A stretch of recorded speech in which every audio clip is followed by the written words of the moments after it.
جہاں تک رہی سنار کی بات، آپ ٹینشن نہ لیں، اس کی رقم آج اس کو مل جائے گی۔ نادیہ کے مصنوعی آنسو پھر سے نکل آئے۔ کچن میں کھڑی سارا کھڑکی کے ذریعے سارا ڈرامہ دیکھ رہی تھی۔ اندر تک خاموشی اتر گئی۔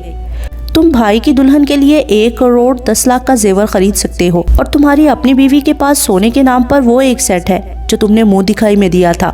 صرف زیور کا یہ خرچہ ہے۔ باقی جو عیاشیاں ہو رہی ہیں، 4-5 کروڑ میں تمہارا ایک بھائی بیاہا جا رہا ہے۔ اب پچھلے سال تم نے اپنی بہن کی شادی پر اس سے زیادہ پیسہ خرچ کیا تھا۔ پیسوں سے محبت نہیں ملتی، نہ جانے یہ بات تم کب سمجھو گے۔ اس کا دل اتنا بھر آیا تھا کہ مزید وہاں کھڑی نہ رہ سکی۔ ملازمہ کو ساری ہدایت دے کر اوپر اپنے کمرے میں آ گئی۔ ابھی دروازہ لاک کیا ہی تھا کہ کمرے سے میاؤں کی آواز آئی۔ وہ خوشگوار حیرت سے مڑی۔ نیچے فرش پر گرے رنگ کا بلا بیٹھا اپنی گرے آنکھوں میں دنیا جہان کا پیار سموئے اس کو دیکھ رہا تھا۔ مارکو، بے وفا، تم رات کدھر غائب ہو گئے تھے؟ ہیں؟ پیاری پیاری لڑکیاں کیا نظر آئیں؟ مجھے بھول گئے؟ بلے کو گود میں اٹھا کر اس کے چہرے کو بالکل اپنے چہرے کے سامنے لا کر ایسے لاڈ کرنے لگے جیسے کسی بچے کے ساتھ کیے جاتے ہیں۔ صوفے پر بیٹھ کر اس کے کانوں کے پیچھے سہلاتے ہوئے اس کے ساتھ باتیں کرنے لگی۔ میری جان نے ابھی تک کچھ کھایا بھی نہیں ہوگا، بھوک لگی ہوگی تب بھی ماں کا خیال آیا ہوگا، ایسا ہی ہے نا؟ آگے سے بلا اس کی گود میں مزید پھیلنے کے بعد پلکیں چھپک چھپک کر معصوم نظر آنے کی کوشش کرنے لگا۔ سب جانتی ہوں، تمہیں بھی بس میری ضرورت ہے، مجھ سے محبت کوئی نہیں ہے جیسے اس کو نہیں ہے۔ بلے نے احتجاج میں آواز بلند کی۔ اچھا مان لیتی ہوں کہ تم بے وفا نہیں ہو، بس اب بتاؤ کیا کھانا ہے؟ اسی پل دروازہ کھلا۔ ڈینیل کی نظر سیدھی بلے پر پڑی اور اگلے پل ماتھے پر تیوری آ گئی۔ مسٹر فربال، میں بھی سوچ رہا تھا رات سے میری بیوی کی توجہ مجھ پر کیوں ہے۔ اب یاد آیا کہ رات سے فربال غائب تھا۔ وہ جانتی تھی صرف اس کا موڈ چیک کرنے کے لیے ایسا بول رہا ہے، ورنہ بیوی اور اس کے وقت کی اتنی پرواہ کسی کو نہ تھی۔ وہ خاموشی سے اٹھ کر دروازے کی جانب بڑھ رہی تھی جب وہ بولا، میرے بیگ سے میری چیک بک نہیں نکلی، کہیں دیکھی ہو؟ میرا آپ کی چیک بک یا ایسی کسی چیز سے کیا لینا دینا؟ ہاں یہ پوچھا کریں میرا فلاں سوٹ اور فلاں جوتا نہیں مل رہا، اس کے بارے میں بتا سکوں گی کیونکہ وہ میرا ڈپارٹمنٹ ہے۔ اس کے علاوہ آپ کی زندگی میں میرا کیا حصہ ہے؟ اگر کبھی جو جذبات کی زیادتی سے وہ ایسا ویسا کچھ بول جاتی تھی تو آگے سے وہی رد عمل آتا جو اس وقت آیا تھا۔ مکمل خاموشی، جیسے سارا نے کچھ کہا ہی نہ ہو۔ وہ دروازے سے آدھی باہر نکل چکی تھی جب پیچھے سے ایک دفعہ پھر مخاطب کیا گیا، کیا امارا رات کو واپس چلی گئی تھی؟ وہ پلٹے بغیر بولی، نہیں ادھر ہی ہے، اس کو میرے پاس بھیجو۔ کیوں؟ مجھے اس سے کام ہے۔ اچھا ہاں ذرا جلدی، کیونکہ مجھے کہیں ضروری جانا ہے۔ اور بلے کو گود میں اٹھائے آئمہ کے کمرے میں آئی۔ امارا جاگ رہی تھی مگر ابھی تک بستر میں ہی لیٹی ہوئی تھی۔ اس نے اشارے سے باہر بلایا، جی ٹین تمہیں بلا رہے ہیں۔ کہاں ہیں؟ اپنے کمرے میں ہیں۔ اچھا۔ امارا نے اپنا دوپٹہ کھول کر اوڑھا۔ دونوں آگے پیچھے چلتی ہوئی کمرے میں پہنچی۔ السلام علیکم بھائی۔ وعلیکم السلام، کیسی ہو؟ بالکل ٹھیک، آپ کیسے ہیں؟ میں A1۔ پڑھائی کیسی جا رہی ہے؟ وہ کمر پر ہاتھ باندھے ڈریسنگ کے پاس کھڑا تھا۔ ابھی تک تو بہت اچھی جا رہی ہے، دعا کیجیے گا پیپر اچھے ہو جائیں۔ کس یونیورسٹی میں جانا ہے؟ جس کا میرٹ آ گیا۔ پرائیویٹ کا سوچا ہے؟ سارا صوفے پر بیٹھ کر مارکو کی گرے آنکھوں میں دیکھتے ہوئے آنکھوں کی زبان سے بتا رہی تھی، دیکھ رہے ہو نا کتنا تمیزدار ہے، کیسے وقار سے بولتا ہے۔ ایویں تو میں اس کی دیوانی نہیں ہوں۔ تمہیں کوئی فرق نظر آتا ہے؟ ایسا ہی لگ رہا ہے نا جیسے امارا کی بجائے آئمہ سے بات کر رہا ہے، بس تمہیں ہی ناپسند کرتا ہے، ورنہ مجھ سے وابستہ ہر رشتے کو عزت ہی دیتا ہے۔ اگر گورنمنٹ کا میرٹ نہ آیا تو پرائیویٹ کا ہی چانس ہونا ہے، فکر نہ کرنا، میں سب دیکھ لوں گا۔ تم بس سارا فوکس امتحان پر لگاؤ، نمبر اچھے آ جائیں، باقی سب آسان ہے کیونکہ میں سب کچھ کر لوں گا، مگر میرٹ تمہیں خود لینا ہوگا، سمجھ رہی ہو نا؟ کوئی شارٹ کٹ نہیں ہے، امارا مسکراتے ہوئے کہہ رہی تھی۔ جی بھائی میں سمجھتی ہوں، اچھی بات ہے۔ میں نے تم سے پوچھے بغیر تمہارے لیے ایک تحفہ لیا ہے، کیا میں امید کر سکتا ہوں کہ تم قبول کر لو گی؟ امارا نے حیرت سے پہلے ڈینیل کو دیکھا، پھر گردن موڑ کر پیچھے بیٹھی بہن کو دیکھا، نظروں سے پوچھا کہ کیا کہوں؟ بھائی تحفے کی بھلا کیا ضرورت تھی؟ میرا سارا خرچہ تو آپ ہی کرتے ہیں، بھائی کہہ کر پھر ایسے بے عزت تو نہیں کرتے ہیں نا؟ معاف کر دیں، غلطی ہو گئی۔ وہ بیڈ کے پاس آیا، اور دیوار کے پاس رکھا سفید بیگ اٹھا کر امارا کے سامنے بیڈ پر رکھتے ہوئے بولا، آئمہ کو لیپ ٹاپ کی ضرورت تھی، اس کے لیے منگوانا تھا، پھر خیال آیا کہ تم بھی یونیورسٹی جا رہی ہو، تمہیں بھی اس کی ضرورت ہوگی۔ امارا منہ کھولے ایپل کے سفید ہینڈ کیری کو دیکھ رہی تھی، پھر خوشی سے آگے بڑھ کر بیگ کے اندر جھانکا۔ سفید پیکنگ میں لپٹا باکس باہر نکلا، میک بک پرو۔ سارا کے ہاتھ بلے کی فر میں ہی رک گئے، رہ نہ سکی اس لیے کہہ دیا، 40-50 ہزار کا اچھا خاصا لیپ ٹاپ آ جاتا، 2-2.5 لاکھ کا خرچہ کرنے کی کیا ضرورت تھی؟ سارا کی بات پر اس کی ساری توجہ بیوی کی جانب مبذول ہوئی، ہاتھ اٹھا کر بولا، excuse me ma'am, this is between me and my could, so kindly you stay out of it. اپنی بات کہنے کے بعد اس نے بھویں اچکا کر سارا کو چیلنج کیا کہ مزید کچھ کہنا ہے۔ سارا تعصب سے سر ہلاتی وہاں سے اٹھ گئی۔ آپا کو اچھا نہیں لگا ہے، اور بھائی ان کی بات بھی ٹھیک ہے، اتنا مہنگا لینے کی کیا ضرورت تھی؟ تمہاری آپا کو نا بس مجھ پر ترس کھانے کا شوق ہے اور کچھ نہیں، اگر سستا لے کر دے دیتا سال ایک میں ہی خراب ہو جاتا، دوبارہ خریدنا پڑتا، تو کیوں نہ ایک دفعہ ہی اچھی چیز لے لیں، خاص کر جب آپ خرید سکتے ہوں۔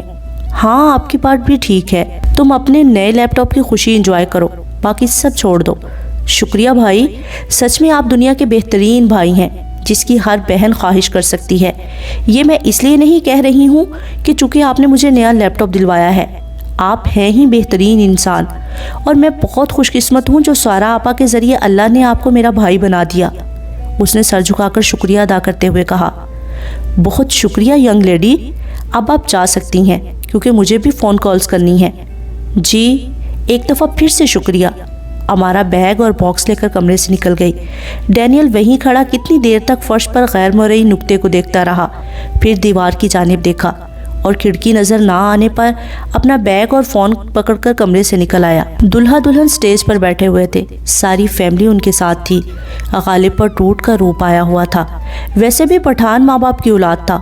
سرخ و سفید رنگت چاروں بہن بھائیوں کو وراثت میں ملی ہوئی تھی۔ تیکھے نین نقوش کھڑی ناک ان کی پہچان تھی۔ ماریا نے جب سے بالوں کو بلانڈ ڈائی کروایا تھا، اپنی نیلی آنکھوں سمیت وہ تو لگتی ہی انگریز تھی، مگر غالب اور ایوب کے بال قدرتی طور پر لائٹ براؤن تھے، آنکھیں گہری براؤن تھی۔ ایک بس آئمہ کے بال اور آنکھیں گہری کالی تھی۔ آئمہ 2 دفعہ اس کو بلانے آئی تھی کہ وہ بھی سٹیج پر آ کر سب کے ساتھ تصویریں بنوائے، مگر اس نے انکار کر دیا، کیونکہ جس کے ساتھ تصویر بنوانی تھی وہ کتنی صفائی سے بارات والے دن کی طرح آج بھی غائب ہو چکا تھا۔ اب سارا کو یاد آیا کہ ماریا کی شادی کی تصویروں میں بھی کہیں بھی کسی تصویر میں ڈین موجود نہیں تھا۔ دل میں درد کی شدید لہر اٹھی، کیونکہ اب یقین ہوا تھا کہ وہ جان بوجھ کر شامل نہیں ہوتا تھا۔ اس کی آنکھوں کے سامنے اپنے ولیمے کا فوٹو شوٹ گھوم گیا۔ ڈینیل کی کزن نے ہنس کر سب کی توجہ حاصل کرتے ہوئے کہا تھا، کیسے دن رات کی جوڑی لگ رہی ہے دانیال بھائی، یا آپ سفید پینٹ کروائیں یا سارا بھابھی کو بلیک پالش کروا لیتے ہیں، کیونکہ یہ بہت زیادہ فرق ہے۔ مختلف آوازوں میں سے ایک نے کہا تھا، یار موٹے ہونٹوں والے لنگور کو کیا شاندار انگور ملا ہے، نصیب کی بات ہے نا۔ ایک ہم ہیں، اتنی حسین بیوی ملنا تو دور، ایک گرل فرینڈ تک نہیں ملتی، اور اس کو دیکھو افریقی ہو کر نمبر لے گیا ہے۔ واش روم میں جا کر اس نے اپنے بے اختیار امڑ آنے والے آنسوؤں کو بڑی مہارت سے ٹیشو پیپر میں جذب کیا، تاکہ نہ میک اپ خراب ہو نہ کسی کو پتہ لگے کہ وہ روئی ہے۔ جب اس نے اپنے جذبات پر قابو پا لیا تو باہر آتے ہی ڈین کا نمبر ملایا۔ چوتھی بیل پر فون اٹھایا گیا تھا۔ جی آپ کہاں ہیں؟ آفس میں۔ کیوں؟ کیا مجھ سے کوئی کام ہے؟ ہاں بتاؤ۔ آپ کے ساتھ تصویر لینی تھی، کیونکہ مجھے ابھی یاد آیا ہے ہماری شادی کے علاوہ ہماری اکٹھے ایک بھی تصویر نہیں ہے۔ اچھا مذاق ہے ڈین، میں سنجیدہ ہوں۔ وہ جب اس کو اس نام سے پکارتی تھی دل میں اترتی تھی، مگر وہ اپنے دل کے گرد قلعہ بنا چکا تھا۔ مجھے ایسی فضولیت پسند نہیں ہے، میں تم سے بعد میں بات کروں گا۔ اس کا جواب سننے سے پہلے ہی وہ کال بند کر چکا تھا۔ وہ بڑبڑائی، very well mister Daniel, very well. اس کا دل ایک دم بجھا ہوا تھا، کسی سے بات کرنے کا من نہیں تھا، مگر پھر بھی وہ اپنے چہرے پر مصنوعی مسکراہٹ سجا کر سارا وقت ساس کے آس پاس رہی، جن کو ہر 2 منٹ کے بعد کوئی نہ کوئی کام یاد آ جاتا تھا۔ کبھی کبھی اچھا لگتا ہے کہ اندر اٹھتے درد کا گلا گھونٹنے کے لیے باہر کی روشنیوں میں اضافہ کر دو۔ سارا نے گہرا ہرا رنگ پہنا ہوا تھا، جس کے اوپر گولڈن رنگ کا دھاگے اور موتیوں کا کام ہوا تھا۔ نفاست سے بالوں کو آئرن کر کے کھلا چھوڑا ہوا تھا۔ جس وقت وہ لوگ گھر پر آئے ڈینیل گھر پر موجود تھا۔ بھائی کو ہنی مون پر روانہ کرنے کے لیے۔ گھر آنے کے آدھے گھنٹے کے بعد نیا جوڑا اپنے نئے سفر پر روانہ ہو گیا۔ مہمان سارے تقریباً ہال سے ہی واپس جا چکے تھے۔ ایوب دوستوں کے ساتھ نکل گیا۔ وہ لوگ ٹی وی ہال میں بیٹھے ہوئے تھے۔ ممی آج کے فنکشن اور رشتہ داروں کی جانب سے ملنے والے تحائف وغیرہ پر تبصرہ کر رہی تھی، اور یہ کیسے ہو سکتا ہے کہ ماں کچھ کہہ رہی ہو اور ڈینیل پوری توجہ سے نہ سنے۔ ماریا اور آئمہ سیلفیاں لینے میں مصروف تھیں۔ نادیہ بیگم کہنے لگی، اف اللہ، میرے پیر بہت درد کر رہے ہیں، آج بہت تھک گئی ہوں۔ وہ فوراً اٹھ کھڑا ہوا۔ میں مالش کر دیتا ہوں، رکے پہلے گرم پانی لے کر آتا ہوں، اس میں پیر رکھیں، سکون آ جائے گا۔ جیکٹ اتار کر صوفے کی پشت پر پھینکی، اس کے بعد ٹائی کف لنکس نکال کر ٹراؤزر کی جیب میں ٹھونسنے کے بعد کف فولڈ کیے۔ کالر کے اوپر والے 2 بٹن کھولتا ہوا جانے لگا تو وہ نادیہ بیگم منع کرتے ہوئے بولی، رہنے دو میری جان، تم خود تھکے ہوئے ہوگے، میں ابھی آیا، اب اپنی کر کے رہے گا۔ نادیہ بیگم فربی مائل جسامت کی مالک تھی۔ ڈینی کے وہاں سے جاتی ہی وہ بھی اٹھی، میں یہ لباس بدل لوں، نئے سوٹ پر پانی کے داغ نہ پڑ جائیں۔ ڈین کی واپسی پہلے ہوئی۔ سارا مصنوعی مسکراہٹ سجائے ساری کاروائی دیکھ رہی تھی، کیونکہ اس کے لیے یہ بات نئی نہیں تھی۔ وہ اپنے شوہر کی جانب سے ماں کے حق میں ایسے کئی عمل دیکھ چکی تھی۔ ڈینیل نے پہلے کارپیٹ پر تولیہ بچھایا، پھر لا کر گرم پانی کا چھوٹا ٹب اس تولیے پر رکھا اور منرل سالٹ کا پیکٹ لا کر تھوڑا سا ٹب میں ڈالا۔ ماں کے پیر پانی میں تھے اور وہ نرم نرم ہاتھوں سے ان کے کندھے دبا رہا تھا، ساتھ ساتھ باتیں بھی ہو رہی تھی۔ 200 کے قریب سیلفیاں لینے کے بعد اس میں سے 150 ڈیلیٹ کرنے کے دوران ماریا نے کئی دفعہ سارا کا جائزہ لیا، پھر چہرے پر کمینی سی مسکراہٹ لیتے ہوئے اپنی جگہ سے اٹھی اور جا کر فون کی اسکرین ماں کے سامنے کی۔ اب ظاہر ہے ڈینیل ان کی پشت پر موجود تھا، تصویر اس نے بھی دیکھی تھی، جبکہ نادیہ بیگم نے آنکھیں میچ کر دیکھتے ہوئے دریافت کیا، یہ کیا ہے؟ پہچانی نہیں ہے؟ آپ کی بڑی بہو ہیں، یہ ساتھ میں شمائلہ کا بڑا بھائی کھڑا ہوا ہے۔ سارا اس کے ساتھ کھڑی کتنی پیاری لگ رہی ہے نا؟ سارا کے گال تپ اٹھے، شرمندگی کے مارے شوہر کی طرف دیکھ بھی نہ سکی، مگر پہلے ہی وہ بھری بیٹھی تھی، اس نے پھٹ پڑی، ماریا، جہاں تک مجھے یاد ہے میں نے کبھی تمہارے ساتھ نہ کوئی بدتمیزی کی ہے، نہ تمہارے کام میں دخل اندازی کی ہے، پھر تم اس قسم کی فضول ترین بات کر کے کیا ثابت کرنا چاہ رہی ہو؟ ڈینیل سے کسی قسم کا رد عمل نکلوانا آسان کام نہیں تھا۔ اس کا چہرہ اس وقت ہر قسم کے تاثرات سے صاف تھا۔ ماریا نے خوشگوار حیرت سے سارا کو دیکھا اور بولی، یہ چیز، تم میرے سب سے ناپسندیدہ بھائی کی بیوی ہو، مگر تم ایک اچھی لڑکی ہو، اس شوہر کے گھر والوں کے کام کرتی ہو جس شوہر کے پاس تمہارے لیے ایک سیکنڈ تک نہیں ہوتا۔ مجھے تمہاری اس سو کال شادی شدہ زندگی پر رحم آتا ہے، تم اس کو چھوڑ کیوں نہیں دیتی ہو؟ یہ انسان نہیں ہے، 1+1 کرنے والی مشین ہے۔ انسانوں والے احساسات اس کے سسٹم میں موجود ہی نہیں ہے۔ نادیہ بیگم نے بیٹی کو ٹوک دیا، ماری، یہ کیا بکواس کر رہی ہو؟ گھر کے کاموں کے لیے نوکر آتے ہیں، یہ کیا کرتی ہے؟ اس نے تو خواب میں بھی ایسی زندگی کا نہیں سوچا ہوگا۔ میرے دانیال کی بیوی ہونا کوئی عام بات نہیں ہے۔ بالکل ٹھیک کہہ رہی ہیں، اور یہ سب آپ کا ہی کیا دھرا ہے۔ معافی چاہتی ہوں ممی، مگر سارا کے ساتھ ظلم ہوا ہے اور مجھے اس پر رحم آتا ہے۔ چلے اگر صرف میاں کی بے نیازی کی بات ہوتی تو بھی تھا، یہاں تو نہ شکل، نہ صورت، نہ سیرت۔ مگر مجھے ایک بات بہت حیران کرتی ہے، سارا سے زیادہ تم اس کے گھر والوں کا خیال کرتے ہو۔ ممی، آپ کو پتہ ہے اس نے ہمارا کو 2.5 لاکھ کا لیپ ٹاپ دلوایا ہے، خود خرید کر لایا تھا، اور اس کی بیوی اپنی شاپنگ ڈرائیور کے ساتھ جا کر کرتی ہے۔ اس کے لیے تو آج تک نہیں دیکھا کہ کالو صاحب کوئی تحفہ خرید کر لائے ہوں۔ سارا کے کانوں سے دھواں نکل رہا تھا، وہ وہاں سے اٹھ جانا چاہتی تھی، مگر کانپتی ٹانگیں جیسے بے جان سی ہو گئی ہوں۔ کارپیٹ پر نظر جما کر کوئی ایسا منتر یاد کرنے لگی جسے پڑھ کر بیٹھی بیٹھی وہاں سے غائب ہو جائے، مگر ایسا کہاں ہوتا ہے۔ ماریا کی آخری بات نے ڈینیل کے اعصاب پر آخری کاری ضرب لگا ہی دی۔ جس وقت اس نے روح سے آر پار ہوتی سرد نگاہیں بہن پر گاڑ کر سوال کیا۔ ایک دفعہ ماریا ڈر گئی، مگر ظاہر نہیں کیا۔ ماریا، تم 28 سال کی ہو نا؟ اور میری عمر شاید تمہیں یاد نہ ہو۔ خود بتا دیتا ہوں، میں 32 سال کا ہوں، چند ماہ بعد 33 کا ہو جاؤں گا۔ میں اس جذباتی عمر سے بہت عرصہ پہلے نکل چکا ہوں جہاں تم میری ذات کو نشانہ بنا کر ادھر ادھر کی بکواس کرو گی، اور میں یا تو تمہارے ساتھ لڑوں گا یا کسی کونے میں بیٹھ کر کٹتا رہوں گا۔ میں بڑا ہو چکا ہوں، اور خدا کے لیے تم بھی ذہنی طور پر کچھ سیانی ہو جاؤ۔ اب شادی شدہ ہو، کیا کل سسرال میں بھی جو شخص تمہیں ناپسند ہوگا اس کو اور اس سے وابستہ رشتوں کو یوں ہی تماشا بناؤ گی؟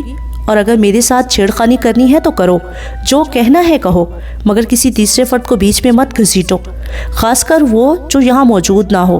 امارا کے حوالے سے تم نے جو زبان استعمال کی ہے، مجھے شرم آ رہی ہے کہ تم میری بہن ہو۔ ماریا واپس صوفے پر دھپ سے بیٹھتے ہوئے استہزائیہ ہنستے ہوئے بولی، چلو کوئی نہیں، آج تک میں شرمندہ ہوتی آئی ہوں کہ تم میرے بھائی ہو۔ میرا آج بھی ڈوب مرنے کو دل کرتا ہے۔ جب تم مجھے کالج چھوڑنے جایا کرتے تھے، میرے کالج کی ہر لڑکی تمہیں میرا بھائی نہیں بلکہ کوئی کمزاد ڈرائیور سمجھتی تھی، اسی لیے تو مجھے سارا کی قسمت پر ترس آتا ہے۔ ہاں، اسی کمزاد نظر آنے والے ڈرائیور کو تمہاری سہیلیاں خوشی خوشی اپنے گھر کے فون نمبر دیتی تھیں، اور سارا کو یہاں کسی نے قید نہیں کیا ہوا، اپنی مرضی کی مالک ہے، جو چاہے پہنے جو چاہے کھائے، اور یقین مانو میں نے اس کو ہتھکڑی باندھ کر اپنے ساتھ نہیں رکھا ہوا ہے، یہ جب چاہے مجھے چھوڑ سکتی ہے۔ میں نے اپنی منگنی کے بعد اور شادی سے پہلے اس عورت کو 10 دفعہ کہا تھا، یہ اگر میرے ساتھ شادی کرنے پر رضامند نہ ہو تو بلا جھجک انکار کر سکتی ہے۔ مجھے لگا شاید مالی حالات اور ماں باپ کی بیماری کی وجہ سے مجبور ہے، انکار نہیں کر پائی۔ شادی کے بعد ازدواجی تعلق قائم کرنے سے پہلے میں نے اس کے سامنے حلفیہ کہا تھا، میں اس کو اتنا پیسہ دے دوں گا کہ اس کو باقی زندگی مالی تنگی نہیں آئے گی، مجھے کوئی شکوہ نہیں ہوگا۔ یہ مجھے چھوڑنا چاہے تو دروازہ کھلا ہے، یہ اس کی اپنی مرضی تھی جو اس نے میرا ساتھ چنا۔ وہ رقم آج بھی اس کے اکاؤنٹ میں ویسے کی ویسی دھری ہے، نہ کل میں نے اس پہ زبردستی کی تھی اور نہ آج کر رہا ہوں، نہ مستقبل میں ایسا کوئی ارادہ رکھتا ہوں۔ خدا کے لیے خوشی کے دن کیا لڑائی جھگڑے لے کر بیٹھ گئے ہو؟ ماریا، تمہاری زبان کنٹرول میں کیوں نہیں رہتی؟ اگر سارا کہیں کی حور پڑی ہے تو میرا بیٹا اس کے گھر کو چلا رہا ہے، وہ اپنے فائدے کے لیے ہی یہاں پر ہے، ایسی کوئی بیچاری نہیں ہے۔ جاؤ، جا کر اپنا لباس بدلو، ظاہر ہے آپ تو اس افریقی کا ہی ساتھ دیں گی، آخر یہ آپ کی چیک بک ہے۔ اب کی دفعہ نادیہ بیگم غصے اور سختی سے پیش آئی۔ ماریا، اپنے کمرے میں جاؤ، دانیال ٹھیک کہہ رہا ہے، بڑی تم ہو گئی ہو مگر عقل سے ابھی تک پیدل ہو۔ ممی، سچ سننے اور سچ کہنے کی عادت ڈالے۔ اتنا کہہ کر اس نے صوفے پر رکھا اپنا دوپٹہ اٹھایا اور وہاں سے چلی گئی۔ اس کے جاتے ہی آئمہ بولی، ماریا آپ یہ ہمیشہ ایسا ہی کرتی ہیں، سائیکو نے بھائی بھابھی کا موڈ ضرور ہی خراب کرنا ہوتا ہے۔ مجھے ماریا کی یہ حرکت بہت بری لگتی ہے۔ ماریا نے چونک کر آئمہ کی بات سن لی تھی، اس لیے وہیں سے چلائی، بھائی کی چمچی، اچھا اب تم دونوں نہ شروع ہو جانا، تم لوگ جانوروں کی طرح لڑتے مرتے رہو، بوڑھی ہو گئی ہوں، اب مجھے سٹریس نہ دیا کرو، کسی دن تم لوگوں کی وجہ سے میرے دماغ کی نس وس پڑ جائے گی۔ ڈینیل تو تڑپ کر ماں کے برابر بیٹھ کر ان کو بازو میں بھرنے کے بعد مصنوعی طور پر کوشش کر کے نکل جانے والے آنسوؤں کو ٹشو سے صاف کرتے ہوئے تسلی دینے لگا۔ آپ کیوں پریشان ہو رہی ہیں؟ پریشان اس لیے ہوتی ہوں کہ ماریا کی تو بچپن سے ہی زبان کڑوی ہے، پر اگر تم اس کی کسی بات کا غصہ کر کے اس کی جانب سے دل کھٹا کر بیٹھے تو اچھا نہیں ہوگا۔ اپنا ہر مسئلہ لے کر وہ آتی تو تمہارے پاس ہی ہے، مگر نہ جانے کیوں اس کی زبان نہیں بدلتی۔ وہ دھیمے سے ہنسا، آپ کو تو میری طرح عادی ہو جانا چاہیے، چوڑیل ہے، کسی بھی وقت اس کو دورہ پڑ جاتا ہے، میں اس کی باتوں پر کان ہی نہیں دھرتا ہوں۔ آپ بھی اس کو چھوڑیں، مجھے بتائیں آپ غالب کی شادی سے خوش ہیں؟ آئمہ سارا کا ہاتھ پکڑ کر اپنے کمرے کی جانب بڑھ گئی، وہ جو اتنی دیر سے کپڑے بدلے بغیر وہاں پر بیٹھی ہوئی تھی کہ موقع ملتے ہی ڈینیل کے ساتھ تصویر بنوائے گی، اس وقت بس پھوٹ پھوٹ کر رونے کو تیار تھی، کیونکہ ڈینیل ماں کو تو تسلی دے رہا تھا، مگر خود اس نے جو سارا کو یوں سب کے سامنے ننگا کر دیا تھا، اس کے لیے معافی مانگنا تو دور کی بات، ایک دفعہ اس سے پوچھا تک نہ تھا کہ تم ٹھیک ہو، میری بہن، اور میں نے تمہارا دل تو نہیں توڑا۔ آئمہ کے کمرے میں جا کر وہ چپ چاپ بیڈ پر بیٹھ گئی۔ آئمہ بولی، آپ اس طرح سے اداس بالکل بھی اچھی نہیں لگ رہی ہیں، آپ رکے، میں آپ کی نائٹ گاؤن وغیرہ ادھر ہی لے آتی ہوں، آج آپ میرے پاس رہیں گی، ڈینی کو اکیلا رہنے دے، کچھ دن ان سے بات بھی بالکل مت کیجیے گا، دیکھ لینا کیسے بھاگے ہوئے آئیں گے، آپ کے بغیر ایک دن بھی گزارا نہیں ہوتا، مگر مانتے نہیں ہیں۔ ہاں، گزارا اس لیے نہیں ہوتا کہ محبت ہے، بلکہ ان کو ہر چیز وقت پر سامنے تیار نہیں ملتی۔ ہاں، ان کو تو اپنے کام خود سے کرنے دیں، آپ کوئی ان کی نوکرانی تھوڑی لگی ہوئی ہیں۔ نوکرانی ہی ہوں، میری جان، نوکرانی ہی ہوں، بیوی سمجھی جاتی تو آئے دن یوں سب کے سامنے ذلیل نہ ہو رہی ہوتی۔ آئمہ، تمہارا بھائی کبھی بھی میرے لیے کچھ اچھا کیوں نہیں بول سکتا؟ کیوں کون اپنی ماں بہن کے سامنے ایسے کہتا ہے کہ میں نے اس کو کہا ہوا ہے مجھے چھوڑ کر جانا چاہے تو چلی جائے، یہ خود نہیں جاتی ہے؟ یعنی ہمارے رشتے کی یہ حیثیت ہے کہ میرے ہونے یا نہ ہونے سے اس کی صحت پر گھنٹا اثر نہیں پڑتا۔ جس دن آپ نے ان کو چھوڑ دیا نا، میں بتا رہی ہوں، وہ روتے ہوئے آپ کے پیچھے آئیں گے۔ سارا نے ہنستے ہوئے اپنے آنسو صاف کیے۔ میری جان، تم نہ ہمیشہ یوں ہی خوشائن باتیں کر کے مجھے نارمل کرتی ہو۔ میں آپ کے کپڑے لاتی ہوں، آپ ادھر چینج کریں، دونوں اکٹھے مووی دیکھتے ہیں، پھر آپ یہیں میرے پاس سوئیں گی۔ نہیں تم مت جاؤ، میں وہیں جا کر بدل آتی ہوں، تمہارے بھائی کے کپڑے بھی نکال آؤں گی۔ دیکھا، آپ کی انہی باتوں نے ان کو سر پر چڑھایا ہوا ہے۔ خبردار، جب تک وہ معافی نہیں مانگ لیتے آپ ان کے کسی کام کو ہاتھ نہیں لگائیں گی۔ بظاہر تو 6 فٹ سے لمبا انسان ہے، مگر کئی معاملات میں وہ بالکل بچے ہیں۔ ہر چیز نکال کر سامنے رکھنی پڑتی ہے، ورنہ ایک سوٹ نکالنے کے چکر میں ساری الماری الٹ پلٹ کر دی جائے گی اور وہ مجھے ہی صاف کرنی پڑے گی۔ جو مرضی ہو جائے، آپ یہاں سے نہیں ہلیں گی۔ وہ ریموٹ اٹھا کر نیٹ فلکس پر کوئی اچھی سی کامیڈی مووی نکالے، میں ابھی آئی۔ آئمہ، تم بھی کوئی کم ضدی نہیں ہو، آئمہ کہا لگاتی ہوئی اپنے پیچھے دروازہ بند کر گئی۔ 10 منٹ بعد آئمہ ایک نئی خبر کے ساتھ واپس آئی۔ آپ کو پتہ ہے آپ کا بیڈ روم نیچے چلا گیا ہے۔ کس کمرے میں؟ ڈرائنگ روم میں۔ اچھا، اصل میں تمہارے بھائی کو اوپر والا کمرہ پسند نہیں آیا تھا۔ ہاں، ممی کو بتا رہے تھے کہ ان کو اس بند کمرے میں ٹھیک سے نیند نہیں آتی تھی، اور ہمارے ہال سے واپس آنے سے پہلے وہ گھر پہ ساری سیٹنگ ہی کروا رہے تھے۔ ڈرائنگ روم کہاں شفٹ کیا گیا ہے؟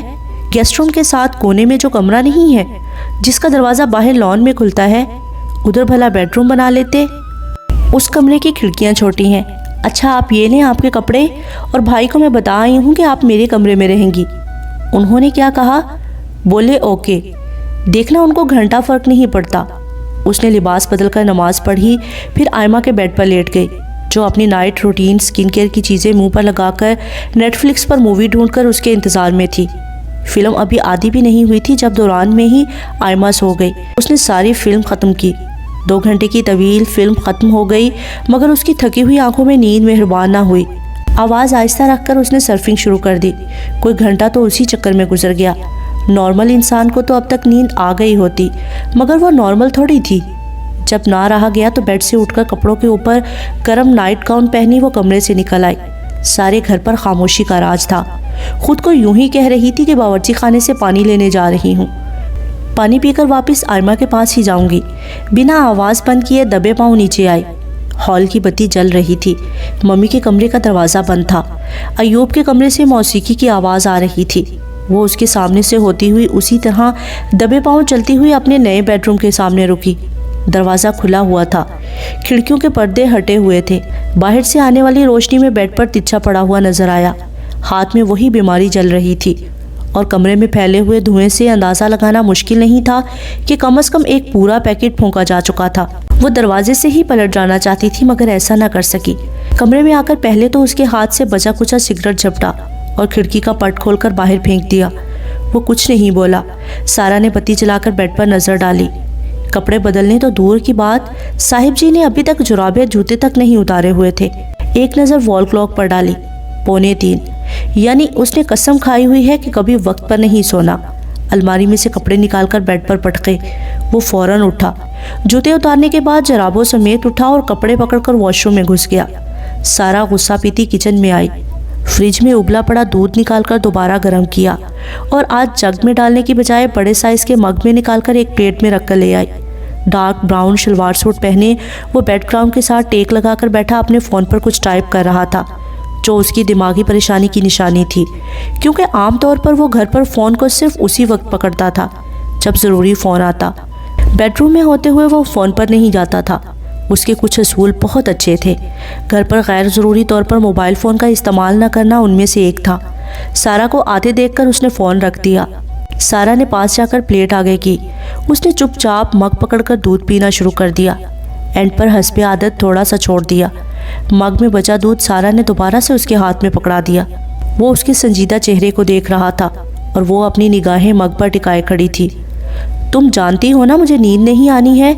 وہ اس کے آئمہ کے کمرے میں سونے کی جانب اشارہ کر رہا تھا۔ وہ سمجھ کر جواب دیتے ہوئے بولی، نہ آئے، نیند تمہیں بھی نہیں آنی۔ وہ اسی طرح سپاٹ لہجے میں بولی، نہ آئے؟ کتنے دن ناراض رہنا ہے؟ جتنے دن میرا دل چاہے۔ اگر ناراض ہی رہنا ہے تو اس وقت کیوں آئی ہو؟ میری مرضی۔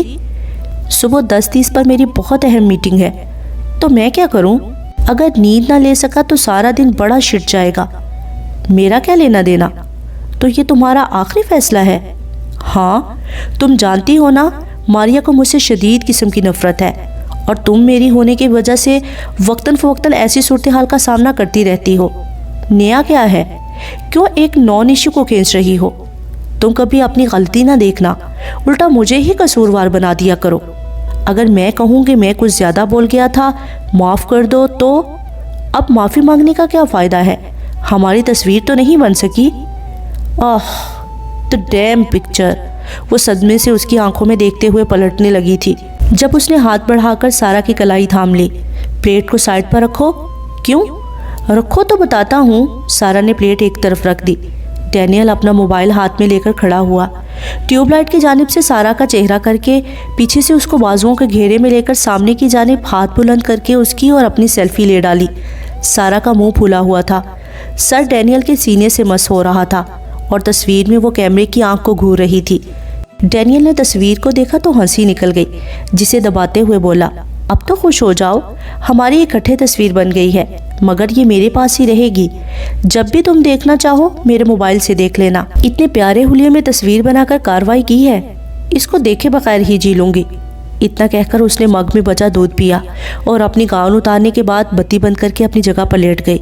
وہ بھی موبائل واپس رکھ کر واش روم میں شاید دانت برش کرنے چلا گیا تھا۔ سارا کوہنیوں کے بال ڈینیل کی سائڈ پر آئی، اس کا فون اٹھا کر جلدی سے پن کھول کر گیلری سے تصویر کھولی۔ اس دفعہ اپنا چہرہ دیکھ کر اس کے اپنے لب بھی مسکرا اٹھے۔ تصویر شیئر کرنے کے آپشن کو کھول کر واٹس ایپ پر تصویر اپنے نمبر پر بھیجی، ایپ بند کی اور واپس فون رکھ دیا۔ واش روم کے دروازے میں کھڑے دانیال نے اس کی چوری پکڑتے ہوئے کہا، اب تو تمہیں سکون کی نیند آئے گی۔ وہ خفیف سی ہو کر واپس اپنی سائٹ پر گئی اور سر پوری طرح کمبل میں چھپا لیا۔ کچھ پل بعد وہ آ کر اپنی جگہ پر لیٹ گیا۔ بازو ابھی آدھے راستے میں تھا جب وہ سر اٹھا کر اس کی منتظر ہوئی۔ اس کے بازو پر سر رکھتے ہی سارا نے گہری سانس بھرتے ہوئے آنکھیں موند لی۔ وہ کتنی دیر اندھیرے میں چت لیٹا رہا۔ جیسے ہی بیوی کی ہموار سانسوں نے احساس دلوایا کہ وہ سو چکی ہے تو اس نے گردن موڑ کر اس کے بالوں پر بوسہ لیا۔ پوری طرح اس کی طرف کروٹ لینے کے بعد ریشمی لباس میں لپٹے اس وجود کو پوری طرح اپنے حصار میں لینے کے بعد آنکھیں بند کر لی۔ صبح ہی صبح ماریا کو میکے میں دیکھ کر سارا کا ماتھا ٹھنکا تھا، کیونکہ ابھی 2 دن پہلے ہی وہ بھائی کی شادی کی خوشی میں مٹھائی وغیرہ لے کر رخصت ہوئی تھی۔ دوسرا، ماریا کے موڈ سے پتہ لگ رہا تھا کہ کسی مشن پر ہی آئی ہے۔ ماریا موڈ والی لڑکی تھی، اچھے موڈ میں ہوتی تو آپ سے اچھے سے مل لیتی، ورنہ سلام لینا بھی گوارا نہ کرتی۔ وہ سیدھی ماں کے کمرے میں آئی تھی۔ سارا نے تازہ کافی بنائی تھی، 1 کپ بھر کر اس کو پیش کیا۔ یہ پی لو، میں ناشتہ لگا رہی ہوں، پھر سب کے ساتھ ناشتہ کرنا۔ بہو، عقل سے کام لو، 5 ماہ کی حاملہ لڑکی کو موئی کالی کافی کا یہ بھرا مگ تھما رہی ہو۔ سارا نے پہلے حیرت سے ساس کی شکل دیکھی، آیا مذاق کر رہی ہیں، مگر جس طرح سے ماریا ہنس رہی تھی اس کے انداز نے اس کو کچھ اور ہی بتایا۔ ماریا ہنستے ہوئے بولی، ممی آپ اس بیچاری کو کیوں ڈانٹ رہی ہیں؟ اس کو تو پتہ ہی نہیں ہے۔ سارا نے کھلے چہرے کے اور خوشگوار حیرت کے ساتھ تصدیق مانگی۔ یعنی تم واقعی پریگننٹ ہو؟ ماریا ہنسی۔ سارا نے خوشی سے اس کو گلے لگا کر گال چوما۔ ارے تم نے بتایا ہی نہیں، بہت بہت مبارک ہو، اللہ تمہیں صحت و سلامتی والی نیک اولاد دے۔ آمین۔ بس ممی کہتی تھی ابھی کسی کو مت بتانا، نظر لگ جاتی ہے۔ حالانکہ میں نے ممی سے بحث بھی کی تھی، بھلا اپنے بہن بھائیوں کی کیوں لگے گی، مگر خیر پرانے خیالات کی ہے نا۔ مگر تمہاری فگر سے بھی شو نہیں ہوتا کہ 5واں مہینہ لگا ہوا ہے۔ ہاں میں نے شرٹ کا سائز بڑا کروا لیا ہے، اس لیے محسوس نہیں ہوتا۔ آج تو تمہیں تمہاری مرضی کا ناشتہ کرواؤں گی، بتاؤ کیا کھاؤ گی؟ آخر تم ایک ماں بننے جا رہی ہو، اگر یہ بات ہے تو اپنے ہاتھ کے پین کیک کھلا دیں۔